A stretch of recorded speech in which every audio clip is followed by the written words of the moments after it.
नमस्कार दोस्तों, books education YouTube channel में आपका स्वागत है। आज इस वीडियो में चर्चा करेंगे हम कक्षा 12वीं हिंदी अभिव्यक्ति और माध्यम पुस्तक से पाठ 7 नाटक लिखने का व्याकरण। हम इस पाठ की समरी, सारांश और जो महत्वपूर्ण बिंदु हैं उन पर चर्चा करेंगे, उनकी व्याख्या करेंगे। इस पाठ में हम क्या क्या समझने वाले हैं ये देखेंगे आप। नाटक क्या होता है, नाटक के तत्व, अच्छा नाटक कैसे लिखा जाए, नाटक का शरीर क्या होता है, नाटक में स्वीकार अस्वीकार की अवधारणा क्या है और नाटक की शिल्प संरचना क्या है। इन सारी चीजों का इसमें अध्ययन करेंगे। तो सबसे पहले तो हम ये समझते हैं कि नाटक क्या है और नाटक की क्या विधाएं हैं, या नाटक जो है वो किस प्रकार के भेद में आता है। तो काव्य जो है वो काव्य दो प्रकार का होता है, यानी काव्य के दो भेद हैं। पहला होता है दृश्य काव्य और दूसरा होता है श्रव्य काव्य।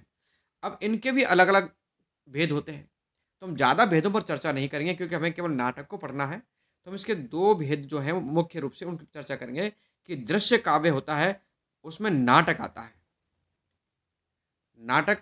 और जो श्रव्य काव्य होता है उसमें गद्य, पद्य और चंपू, यानी जो गद्य में आप निबंध है, कहानी है, उपन्यास है, पद्य में कविताएं हैं, महाकाव्य हैं, गद्य खंड काव्य हैं।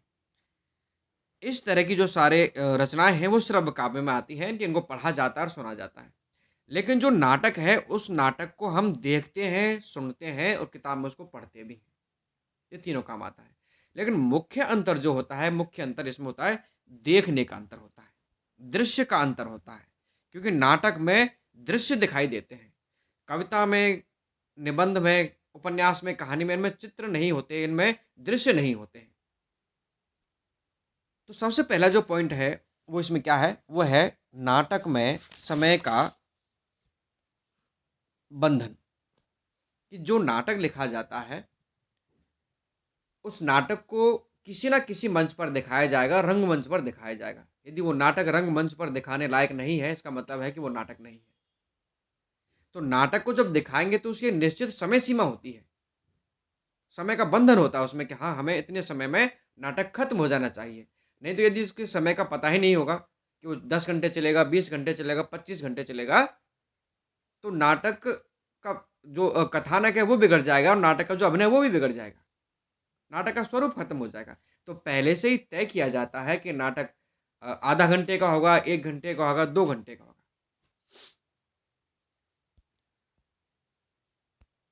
तो ये हम पुस्तक से ये हमने जो चित्र लिया है, ये पीडीएफ है, और इसी में हम पाठ को पढ़ते भी जाएंगे, पाठ को समझेंगे भी, और पाठ के जो मुख्य बिंदु हैं उनको हम समझते जाएंगे। तो नाटक लिखते समय नाटककार को नाटक की एक मूल विशेषता को याद रखना होता है। वो मूल विशेषता क्या है? समय का बंधन है। जो समय का बंधन है नाटक की रचना पर पूरा असर डालता है, इसलिए इस नाटक को शुरू से लेकर अंत तक एक निश्चित समय सीमा के भीतर पूरा करना होता है। नाटककार अगर अपनी रचना को भूतकाल से अथवा किसी लेखक की रचना को भविष्य काल से उठाए, दोनों ही स्थितियों में उसे नाटक को वर्तमान काल में ही संयोजित करना पड़ता है। अब देखो, अब ये समय का बंधन है और उसमें किस तरह से लिखा जाता है कि उसमें आप कैसे संवाद लिखेंगे, या नाटक के जो पात्र हैं वो पात्र कैसे बोलेंगे। देखो, नाटक चाहे रामायण से संबंधित हो, चाहे महाभारत से संबंधित हो, चाहे बीती समय की किसी भी घटना से संबंधित हो, बीते समय का मतलब है भूतकाल की, भूतकाल से संबंधित हो, चाहे वो भविष्य काल की हो, यानी उसमें कुछ दिखाया गया हो कि ऐसे भविष्य में हो सकता है, लेकिन जो नाटक का मंचन है वो वर्तमान काल में ही होगा। क्यों होगा? क्योंकि नाटक को हम अब देख रहे हैं, वर्तमान में अब देख रहे हैं। तो उसमें चाहे वो अब उसको 4 वर्ष बाद देखे, चाहे कोई उसको 10 वर्ष बाद देखे, जिस समय दर्शक उस नाटक को देखेगा उस समय उसके जो संवाद है वो वर्तमान काल में ही सुनाने पड़ेंगे, नहीं तो वो नाटक पुराना हो जाएगा। जैसे मान के चलो कोई नाटक लिखा गया और हम आज उसका मंचन कर रहे हैं, तो उसमें अ, आज के लिए लिखा गया है कि मैं खाना खा रहा हूँ, है, और मैं इस कार्य को कर रहा हूँ, मैं अपने माता पिता की सेवा कर रहा हूँ, या मैं अपने पिता दशरथ की आज्ञा पालन करने के लिए और वनवास जरूर जाऊंगा। राम ऐसा कहते हैं। लेकिन यदि इसी नाटक को 4 वर्ष बाद सुना जाए या देखा जाए, तो 4 वर्ष बाद भी ये जो कथन है, ये इसी तरह के रहेंगे और उस समय जो दर्शक इसको देखेंगे, तो उनको लगेगा कि हाँ, ये जो नाटक है, ये अभी खेला जा रहा है और वह अभी के लिए संवाद है। और यही कारण है कि जो नाटक के मंच निर्देश हैं, वो हमेशा वर्तमान काल में लिखे जाते हैं। चाहे काल कोई भी हो, उसे एक विशेष समय में, एक विशेष स्थान पर वर्तमान काल में ही घटित होना होता है। चाहे वो घटना चाहे वो कभी की हो, कहीं की हो, उसे जो काल है, जो निर्देश है, वो वर्तमान काल में ही होंगे। जैसे किसी ऐतिहासिक या पौराणिक घटना को उपन्यास या कविता में उसके मूल संदर्भ में उसी काल में रखकर भी उसका पाठ किया जा सकता है, पर नाटक में उसे हमारी आंखों के सामने ही एक बार घटित होना होता है। समय को लेकर एक और तथ्य यह है कि साहित्य की दूसरी विधाओं यानी कहानी, उपन्यास या फिर कविता को हम कभी भी पढ़ते हैं या सुनते हुए बीच में रोक सकते हैं और कुछ समय बाद फिर वहीं से शुरू कर सकते हैं। पर नाटक के साथ ऐसा संभव नहीं है, क्योंकि नाटक का मंचन जब एक बार शुरू हो गया, तो नाटक का जो 1 अंक है, 2 अंक है, 3 अंक है, वो उसके साथ ही खत्म होगा। नाटक को बीच में नहीं रोक सकते। मान चलो आपने 2 मिनट नाटक खेल लिया, अब नाटक को 2 मिनट आप बंद कर दो कि भाई अब तो हम थोड़ी देर बाद देखेंगे।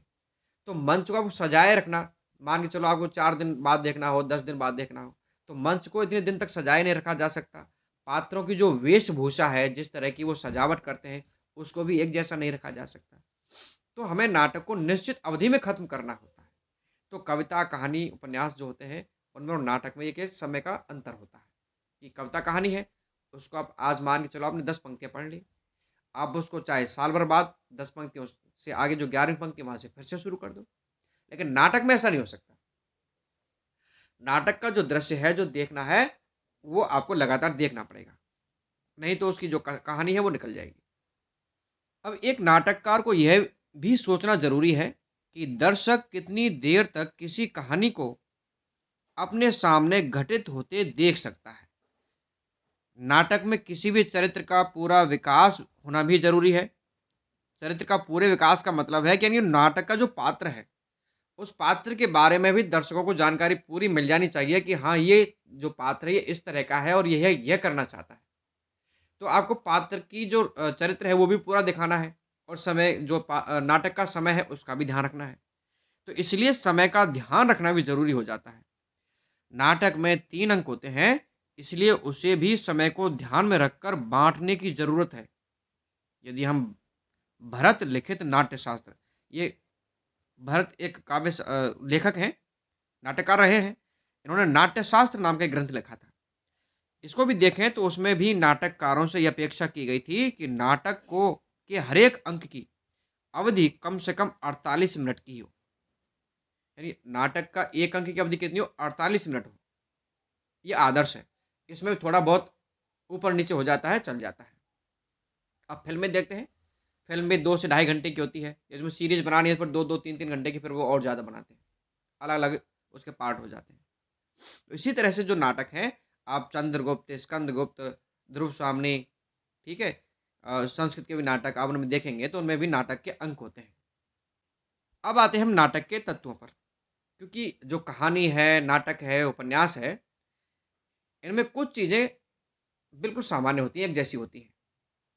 इनके बिना कहानी, नाटक और जो उपन्यास है, उनकी कल्पना नहीं की जा सकती, क्योंकि बिना कथानक, पात्र या संवाद के या उद्देश्य के किसी की भी रचना नहीं होती है। तो नाटक के तत्व क्या है? पहला तत्व है इसका कथानक, दूसरा है पात्र, चरित्र चित्रण, संवाद, देश काल वातावरण, भाषा शैली, उद्देश्य और अभिनेयता। हम पाठ को पढ़ते चलेंगे और साथ ही साथ हम ये जो तत्व हैं इनको भी समझते चलेंगे कि नाटक में इन तत्वों को कैसे रखा जाता है। ये कथा वस्तु आप जानते होंगे। कथा वस्तु हमने कहानी वाला जो पाठ है, कैसे लिखे कहानी, उसमें हमने इसको विस्तार से समझाया है। आप उसमें देख सकते हैं कि जो कथानक होता है, वो किसी भी रचना का एक प्रारंभिक नक्शा होता है। जैसे कोई मकान बनाते हैं, तो मकान बनाने से पहले हम क्या करते हैं? उसका एक नक्शा बनाते हैं कागज़ पर। जिससे कि हम उसके ढांचे को, मकान के ढांचे को उसी की तरह से बनाते जाएं और मकान का स्वरूप ना बिगड़े। इसी तरह से हमें कोई कहानी लिखनी है, उपन्यास लिखना, नाटक लिखना है, तो पहले हम उसका कथानक बनाते हैं कि हमें इस आधार पर हमें इस रचना को तैयार करना है। तो जो रचना लिखनी होती है, उस रचना का हमें नक्शा तैयार करते हैं, उसमें एक मूल कहानी जोड़ते हैं, उसी को हम कथानक बोलते हैं, इसको कथ्य भी बोलते हैं, कथा वस्तु भी बोलते हैं। पात्र जो कहानी है, उस कहानी को बिना पात्रों के तो पूरा किया नहीं जा सकता, उसमें पात्र तो होते हैं, चाहे उसमें कम पात्र हो या ज़्यादा पात्र हो। संवाद, पात्र जो बोलते हैं, जो आपस में बातचीत करते हैं, वो संवाद होता है। देश काल वातावरण, जिस समय की घटना को उसमें आधार बनाया गया है, कथा वस्तु बनाया गया है, उसको हम देश काल और वातावरण बोलते हैं। चाहे वो कहानी हो, चाहे वो नाटक है। नाटक में क्या है, नाटक में मान के चलो आपने रामायण लिया है, रामायण से आप नाटक लिख रहे हैं, तो रामायण के पात्र यानी कि राम, दशरथ, लक्ष्मण जो भी हैं, उन्हीं के जैसे वस्त्र पहनाने पड़ेंगे, उन्हीं के जैसे बोलना पड़ेगा। अब पहले समय में संस्कृत भाषा बोली जाती थी, अब हमारे सामने संस्कृत बोली जाएगी तो हम उसको नहीं समझेंगे, उसकी भाषा बदल देंगे, हिंदी में बोलेंगे उसको। यदि किसी को अंग्रेजी भाषा में करना तो उसको अंग्रेजी में बोलेंगे। लेकिन जो वस्त्र हैं, वो उसी तरह के वस्त्रों का उसमें पहनावा दिखाया जाएगा। तलवार भी दिखाई जाएंगी, धनुष दिखाए जाएंगे, उस तरह के वानर भी दिखाए जाएंगे। अब भाषा शैली क्या होती है, भाषा शैली जिस भाषा में लिखा जाता है, और भाषा जो होती है वो नाटक में किस तरह की भाषा का प्रयोग किया जाना चाहिए, जिससे कि संवाद बिगड़े नहीं, नाटक के पात्र भी उसको आसानी से बोल पाएं, दर्शक भी उसको आसानी से समझ पाएं। उद्देश्य, हर रचना का एक उद्देश्य होता है, तो नाटक का भी उद्देश्य होता है। मनोरंजन के लिए भी लिखा जाता है, किसी का गुणगान करने के लिए भी लिखा जाता है, लोगों को उपदेश संदेश देने के लिए भी लिखा जाता है, शिक्षा देने के लिए भी लिखा जाता है। अभिनेता, उसमें जो अभिनय होता है ये मुख्य होता है। यदि नाटक में अभिनय अच्छा नहीं हुआ तो पूरा नाटक खराब हो जाता है। संवाद और जो अभिनय है, ये दोनों ऐसी चीजें हैं नाटक में कि जो उस नाटक की सफलता का राज होती है। पात्र एक बार में मान के चलो राजा ना हो, कोई गरीब व्यक्ति हो, कोई किसी भी प्रकार का, किसी भी चारित्रिक विशेषता का पात्र हो सकता है, लेकिन उसमें संवाद और उसका जो अभिनय है वो अच्छा है, तो नाटक में चार चांद लगा देता है। अब इसका जो दूसरा महत्वपूर्ण अंग है वो है शब्द।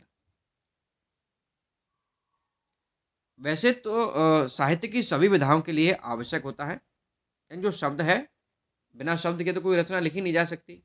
आपने पिछले सत्र में यानी कि जो कैसे बनती है कविता, उसमें आपने पढ़ा होगा कि जो शब्द होते हैं, कविता लिखने के लिए शब्दों से खिलना जरूरी है।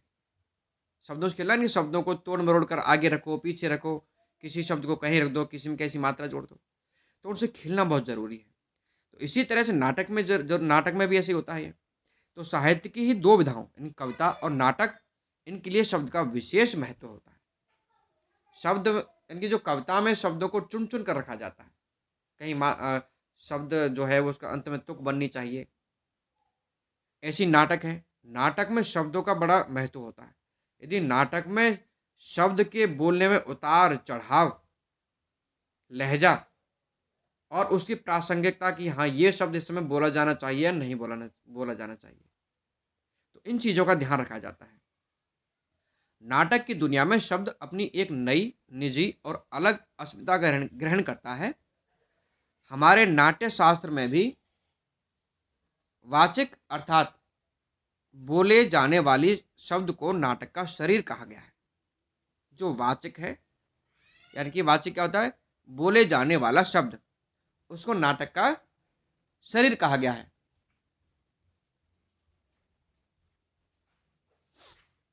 कहानी तथा उपन्यास शब्दों के माध्यम से किसी स्थिति, वातावरण या कथानक का वर्णन करते हैं या अधिक से अधिक उसका चित्रण कर पाते हैं। यही कारण है कि इसे वर्णित या फिर नैरेटिव विधा कहा जाता है।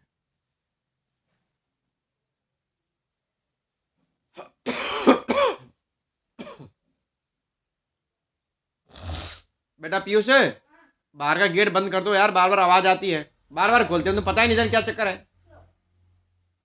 बाहर वाले गेट ही बंद करो, बाहर वाला।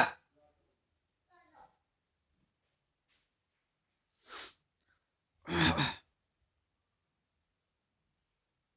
देखिए, इनकी जो कहानी और जो उपन्यास होते हैं, उसमें क्या है कि शब्दों के माध्यम से लेखक बोलता जाता है और पात्रों के बारे में बताता जाता है। उसमें संवाद बहुत कम होते हैं, ना के बराबर होते हैं। लेकिन नाटक में क्या है, नाटक में पात्र अपने आप बोलते हैं। हर बात को नाटक का जो पात्र है वो अपने आप बोलेगा। इसमें लेखक नहीं बोलता। लेखक बस संवादों को तैयार करता है और उसे अपने पात्रों के मुंह से बुलवाता है। लेखक जो भी कहना चाहता है, जो संदेश उसमें देना चाहता है नाटक में, जो उद्देश्य दिखाना चाहता है, वो सब कुछ पात्रों के संवाद के माध्यम से देता है। देखिए, कविता इससे आगे है। इनकी जो उपन्यास और कहानी है उनसे आगे कविता है, क्योंकि कविता नाटक के नजदीक होती है। इसके शब्द बिंब और प्रतीक में बदलने की क्षमता रखते हैं। इनकी जो शब्द है वो बिंब और प्रतीक, इनकी आपने कविता पढ़ी होंगी। कविता में जब वर्णन होता है तो किसी भी का भी ऐसा चित्र उकेरा जाता है कि जैसे वो हमारे सामने हो रहा हो। इसी कारण साहित्य की सभी विधाओं में कविता ही नाटक के सबसे ज्यादा निकट जान पड़ती है। वैसे कहानी उपन्यास में भी वर्णन घटित होता है, लेकिन अंतर यह है कि नाटक वह कहानी सचमुच हमारी आंखों के सामने घटित होती है। इसी आधार पर कहा जाता है कि एक सफल नाटककार तभी हो सकता है, यानी जो कवि है वो सफल नाटककार भी हो सकता है। कब? कि जब वो अच्छी तरह से शब्द चित्रों को उकेरना प्रस्तुत करे। ऊपर के तथ्यों को ध्यान में रखते हुए निष्कर्ष यह निकला कि नाटककार के लिए जरूरी है कि वह अधिक से अधिक संक्षिप्त और सांकेतिक भाषा का प्रयोग करे, जो अपने आप में वर्णित ना होकर कैसी हो, क्रियात्मक हो, अधिक हो। उनमें दृश्य बनाने की, यानी शब्दों में दृश्य बनाने की क्षमता भरपूर हो और वह अपने शाब्दिक अर्थ से ज्यादा व्यंजना की ओर ले जाए। अब देखो, यहाँ जो भाषा है वो कैसी होनी चाहिए कि संक्षिप्त और सांकेतिक, यानी संवाद है वो बहुत लंबा नहीं होना चाहिए, संक्षिप्त में बात होनी चाहिए। ऐसी कैसी हो, सार गर्भित हो, जो शब्द कम हो लेकिन भाव ज्यादा दे। दर्शक उसको देखते ही समझ जाए कि हाँ, अब इस मंचन, जिस दृश्य का मंचन हो रहा है उसमें ये भाव है। तो उसे शब्द दृश्य बनता है, चित्र बनता है। और शाब्दिक अर्थ से क्या है, व्यंजना की ओर ले जाए। व्यंजना का मतलब होता है कि एक शब्द से अनेक अर्थ निकलते हो, भाव व्यंजित होते हो तरह तरह के। अब देखो, इसमें जो ध्वन्यात्मकता है उस पर आते हैं कि यह कहा जाता है कि लिखे अथवा बोले गए शब्दों से भी ज्यादा वह ध्वनित करे जो लिखा है, बोला नहीं जा रहा। नाटक का मात्र एक मौन, जैसे कोई नाटक आता है, नाटक में कोई दृश्य ऐसा आता है कि सब बिल्कुल चुप हो जाते हैं। एक मौन क्या है, वो एक विशेष भाव की तरफ, विशेष अ, घटना की तरफ वो करता है, संकेत करता है। कि जैसे कहीं किसी का जब मर्डर हो जाता है, नाटक में जब दिखाया जाता है कि कोई मर जाता है तो सब एकदम से बिल्कुल एकदम से वो तो रोना शुरू कर देते हैं, जो उनके परिवारजन होते हैं। लेकिन जैसे उसके माता पिता जब सुनते हैं तो एकदम बिल्कुल आश्चर्यचकित रह जाते हैं, हक्के बक्के रह जाते हैं, उन मुंह से आवाज तक नहीं निकलती। तो सब कुछ बिल्कुल मौन हो जाता है। या फिर जैसे किसी गांव में कोई डरावना दृश्य दिखाया जा रहा है, तो वहां पर क्या होता है, वहां पर सब बिल्कुल चुप हो जाते हैं, तो सन्नाटा छा जाता है। तो उससे दिखाई देता है कि भयानकता कितनी अधिक है, डर कितना ज्यादा है। तो जो एक मौन है, अंधकार या ध्वनि प्रभाव, कहानी या उपन्यास के 20-25 पृष्ठों की बराबरी कर सकता है। यानी कि जो ध्वनि प्रभाव है और जो प्रकाश प्रभाव है वो बहुत सारे पेजों की बराबरी कर लेता है, बहुत सारे शब्दों को वो अकेला जो उसका दृश्य है वो कह देता है, उसमें कहने की जरूरत नहीं रहती है। ये जो आप देख रहे हैं, ये जो चित्र है, ये पारसी थिएटर शैली में खेले गए नाटक का एक दृश्य है। ये इस तरह से ये दृश्य मंच तैयार किया गया है। ये जो चित्र दिखाई दे रहे हैं दरवाजे वगैरह के, ये सारे पर्दे पर बने हुए या लकड़ी के बने हुए हैं। ये पात्र खड़े हुए हैं इस तरह से, ये प्रकाश आ रहा है, ये देखो, ये चमक रहे हैं, रात्रि का समय है। यहाँ ये देखें, इस तरह के ये प्रकाश है।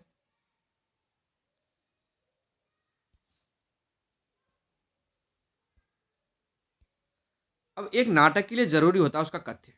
अब हमने कथानक के बारे में आपको बताया था कि जो कथानक है, यानी पहले कहानी के रूप को किसी शिल्प, फॉर्म अथवा संरचना के भीतर उसे पिरोना होता है। इसके लिए नाटककार को शिल्प या संरचना की पूरी समझ, जानकारी या अनुभव होना चाहिए। यह बात हमेशा ध्यान में होनी चाहिए कि नाटक को मंच पर मंचित होना है। यही कारण है कि एक नाटककार को रचनाकार के साथ साथ कुशल संपादक भी होना चाहिए। यानी कि जो नाटककार लिखने वाला है उसको अभिनय का भी ध्यान रखना है कि जो संवाद वो लिख रहे हैं उन संवादों के साथ अभिनय हो भी पाएगा या नहीं हो पाएगा। तो पहले तो घटनाओं, स्थितियों, दृश्यों का चुनाव करना पड़ता है कि कहीं वो ऐसे दृश्य बना लें कि वो मंच पर अभिनीत ही ना किए जा सकें, बनाए ना जा सकें। फिर उन्हें किस क्रम में रखा जाए कि वे शून्य से शिखर की तरफ विकास की दिशा में बढ़े। शून्य से शिखर यानी बिल्कुल क्रम होना चाहिए। ऐसा ना हो कि जो दृश्य उनका क्रम ही बिगड़ जाए। दृश्य कुछ है और संवाद कुछ है। पहला दृश्य जो पहले आना चाहिए तो वो सबसे बाद में कर दिया, ऐसा नहीं होना चाहिए। तो उसको कुशल संपादक होना चाहिए कि कहाँ किस चीज को कैसे रखना है। अब इसका जो अगला पॉइंट है वो क्या है? वह है संवाद।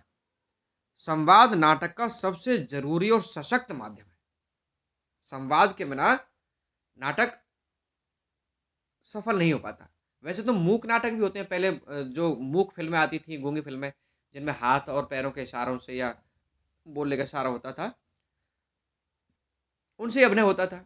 बाद में ये बोलने वाले आने लगे फिल्मों में, लेकिन नाटक में पहले से ही बोला जाता है। मूक अभिनय आजकल भी होते, अब भी होते हैं, लेकिन जो संवाद हैं, जो बोले जाते हैं, उनका एक प्रभाव अलग होता है। इसलिए बहुत जरूरी होते हैं संवाद। दूसरी विधा के लिए यह कतई जरूरी नहीं है कि वह संवादों का सहारा ले, क्योंकि निबंध है, कहानी है, उसमें जरूरी नहीं है कि वो उसमें संवाद हो, बातचीत हो। लेखक अपनी तरफ से सारी बातें बताता चलता है, तब भी कहानी हो जाती है।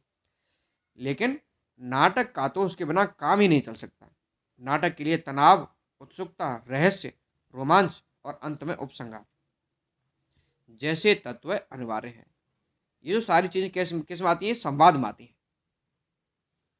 इसलिए आपस में विरोधी विचारधाराओं का संवाद जरूरी होता है। यही कारण है कि नायक और प्रतिनायक, यानी कि जो नायक है और खलनायक है, दोनों की उसमें भूमिका होती है।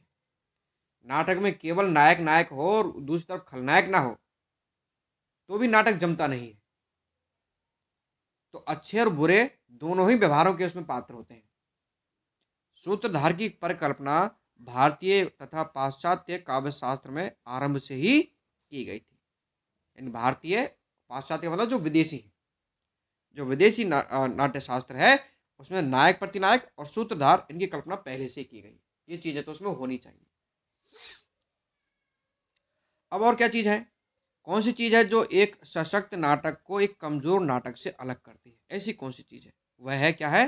संवादों का अपने आप में वर्णित या चित्रित न होकर क्रियात्मक होना, दृश्यात्मक होना, और लिखे तथा बोले जाने वाले संवादों से भी ज्यादा उन संवादों के पीछे नेत अनलिखे, अनकहे संवादों की ओर ले जाना, जिन्हें अंग्रेजी भाषा में सब टेक्स्ट कहा जाता है। अब आप इसको समझ लीजिए ढंग से, ये बहुत महत्वपूर्ण है कि जो नाटक है, एक बढ़िया नाटक और एक कमजोर नाटक, सफल नाटक और कमजोर नाटक, इन दोनों में क्या अंतर होता है? कि जो सफल नाटक होता है उसमें जो संवाद होते हैं वो कैसे होते हैं? वो क्रियात्मक होते हैं। संवादों को बोलने के साथ साथ वो जो अभिनेता है, जो नट है, उसको वो अभिनय करने का एक मौका देते हैं कि वो संवादों के हिसाब से अभिनय करेगा। लेकिन यदि उसके संवाद कमजोर है तो अभिनेता को अभिनय करने का मौका ही नहीं मिल पाएगा। और जब तक अभिनय अच्छा नहीं होगा, एक्टिंग अच्छी नहीं होगी, तब तक नाटक जमेगा नहीं। वो ऐसा लगेगा जैसे कोई कहानी सुना रहा हो। ठीक है? अब इसके उदाहरण भी दिए हैं कि हेमलेट ये नाटक है अंग्रेजी का। इसका प्रसिद्ध संवाद है टू बी और नॉट टू बी, ये संवाद का अंश है। और स्कंदगुप्त नाटक है, इसका एक अंश है अधिकार सुख कितना मादक और सारहीन है। ये जो संवाद है ये अनगिनत संभावना को उजागर कर देता है। यानी संवाद होता है, उसमें अभिनय इस तरह का है कि संवाद भी सुनते हैं और अभिनय के माध्यम से जो दर्शक है वो क्या करता है, वो बहुत सारे भावों को समझने लग जाता है कि नाटक में जो पात्र है वो और क्या क्या समझाना चाहता है।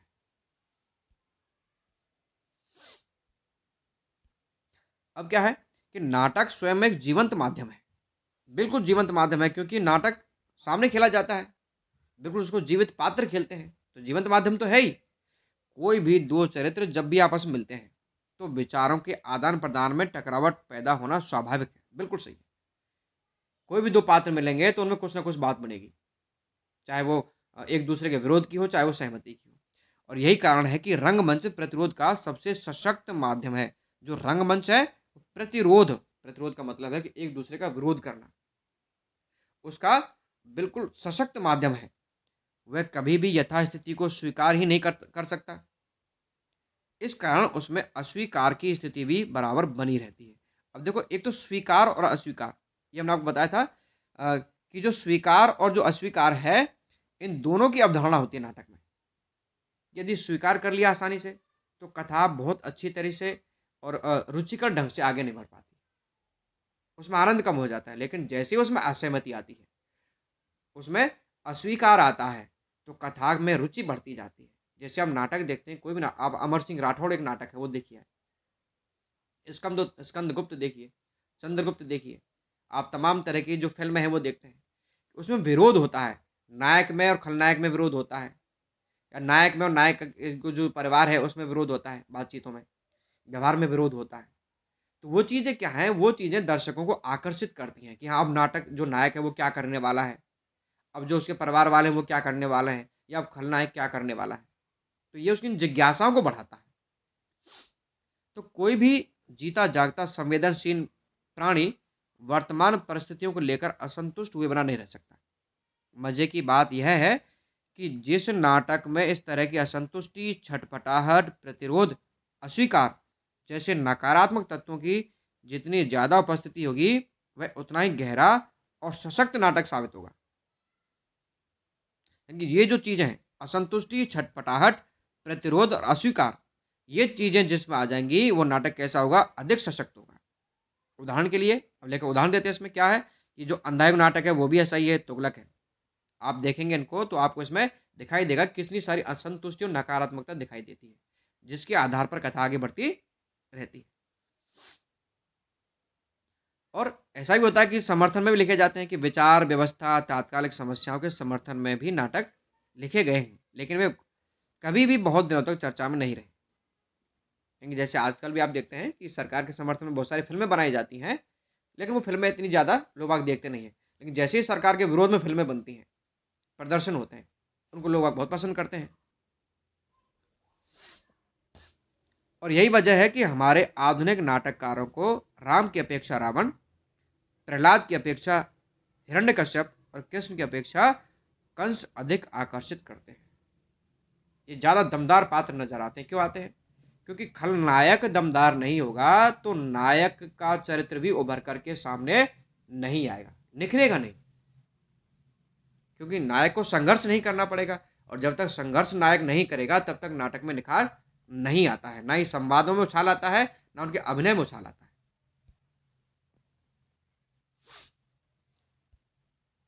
अब ये जो दृश्य आप देख रहे हैं, ये देखो इसमें कितनी लाइट की व्यवस्था हो रही है। ये आप लाइट देख रहे हैं तमाम तरह की। यहाँ देखो झोंपड़ी का दृश्य बनाया गया है, यहाँ ये टेबल कुर्सियां हैं।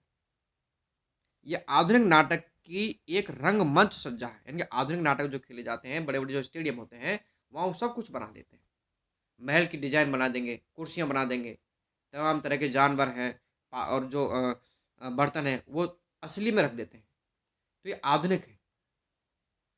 अब रोजमर्रा की जिंदगी में किसी भी व्यक्ति को सिर्फ अच्छा या बुरा नहीं कह सकते। अब यहाँ पात्रों की बात आ जाती है कि जो पात्र हैं वो कैसे हो सकते हैं, है ना? कि पात्र ऐसे नहीं हो केवल जो कॉपी में लिखे हुए हो, जैसा कहा जाए उसे वैसे रटा रटाए बोले। उनके पात्रों के बोलने में अभिनय झलकना चाहिए। कहानी में भी चरित्रों के विकास में इस तरह का ध्यान रखा जाए कि स्थितियों के अनुसार अपनी क्रियाओं प्रतिक्रियाओं को व्यक्त करते चले। नाटककार नाटक के कथानक के माध्यम से जो कुछ भी कहना चाहता है, उसे अपने चरित्रों और उनके बीच होने वाले परस्पर संवादों से ही अभिव्यक्त करता है। मैंने आपको पहले बताया था कि जो नाटककार है वो क्या करता है कि जो कुछ भी वो कहना चाहता है, जो कुछ वो कहना चाहता है, वो सब उन संवादों के माध्यम से कहता है।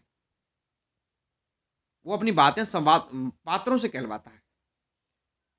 लेकिन ऐसा कभी भी ना लगे कि वह पहले से निश्चित विचारों को मात्र शब्दों के माध्यम से व्यक्त कर रहा है, मात्र शब्दों के माध्यम से व्यक्त कर रहा है। ऐसी स्थिति में नाटक नाटक ना रहकर क्या रह जाता है, सिर्फ शब्दों के रूप में विचारों का एक पुंज सा होकर रह जाता है, वो कहानी जैसी बन जाती है, नाटक नहीं रहता।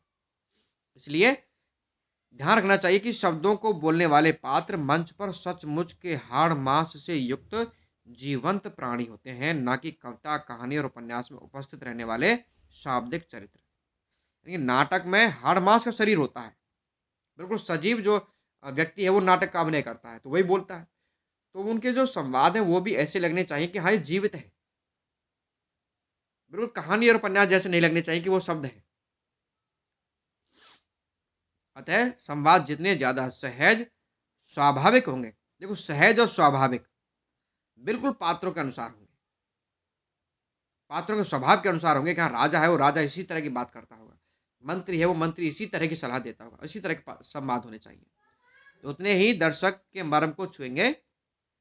यहाँ सहज स्वाभाविक होने से आशय भाषा की सरलता से कदापि नहीं है। यह स्वाभाविक का मतलब ये नहीं है कि वो भाषा सरल हो, भाषा कठिन भी हो सकती है, उसमें तत्सम शब्द भी हो सकते हैं, दूसरी भाषा के शब्द भी आ सकते हैं, तभी तो नाटक रुचिकर बनेगा।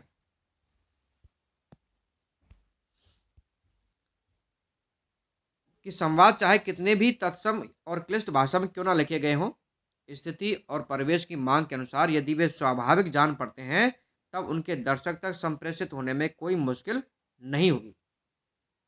यानी कि चाहे उसमें तत्सम शब्द हो, चाहे वो कठिन भाषा में लिखा गया हो, यदि उस जगह उस भाषा को समझने वाले लोग हैं, और वो जैसे रामायण में राम बोलता है, तो राम के चरित्र के अनुसार यदि कुछ कठिन शब्द रख दिए गए हैं, रावण प्रकांड पंडित था, यदि रावण संवाद बोलता है और उस समय उसके कुछ कठिन शब्द रख दिए हैं, संस्कृत के शब्द रख दिए हैं, तो भी पात्रों को समझने में दिक्कत नहीं होगी। ऋषि मुनि जब बोलते हैं वत्स, तथास्तु, तो ये सारी चीजें हम आसानी से हम समझ जाते हैं, क्योंकि वो उस समय का देश काल और वातावरण उसमें मिक्स रहता है, मिश्रित रहता है। दृष्टि से जयशंकर प्रसाद, मोहन राकेश, जगदीश चंद्र माथुर, धर्मवीर भारती, सुरेंद्र वर्मा जैसे नाटककारों की भाषा में विशेषता देख सकते हैं कि उसमें उनमें कठिन शब्द भी हैं।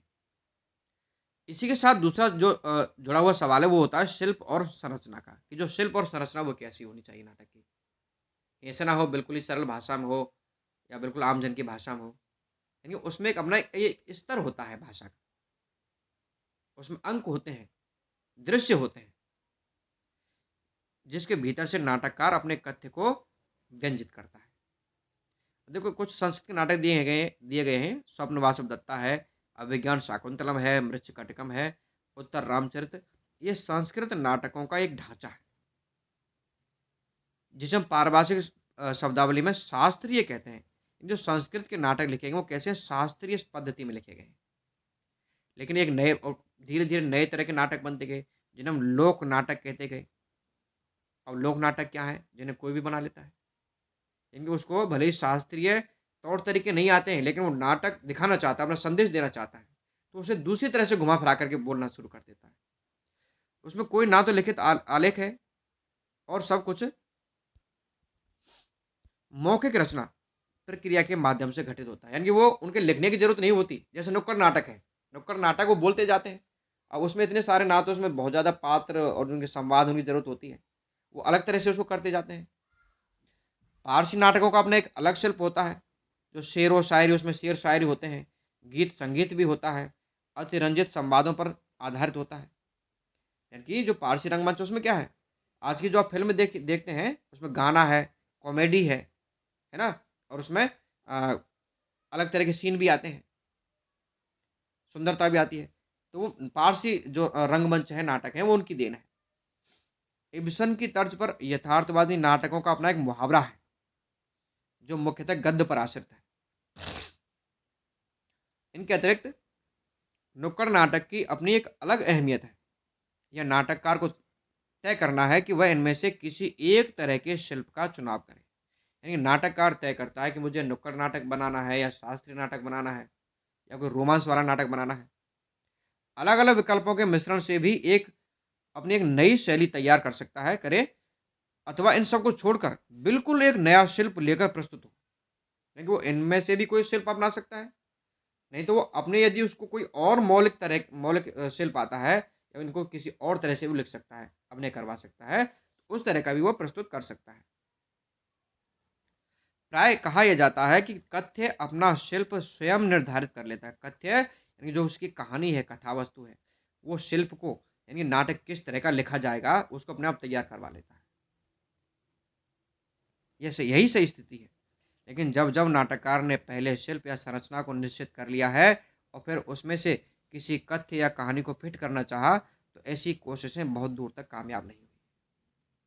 यानी कि उसे पहले तैयार कर लेता है मुझे नाटक में इतने अंक रखने हैं, इतने दृश्य रखने हैं, तो नाटक अच्छा नहीं होता। यानी कथा जो कथानक है, जो कहानी जैसे जैसे आगे बढ़ती जाएगी वैसे वैसे दृश्य बनते चले जाएंगे, वो शिल्प अच्छा होता है। प्रिय विद्यार्थियों, व्याख्या इसका जो सारांश है, बिंदु आपको जरूर समझ में आए होंगे।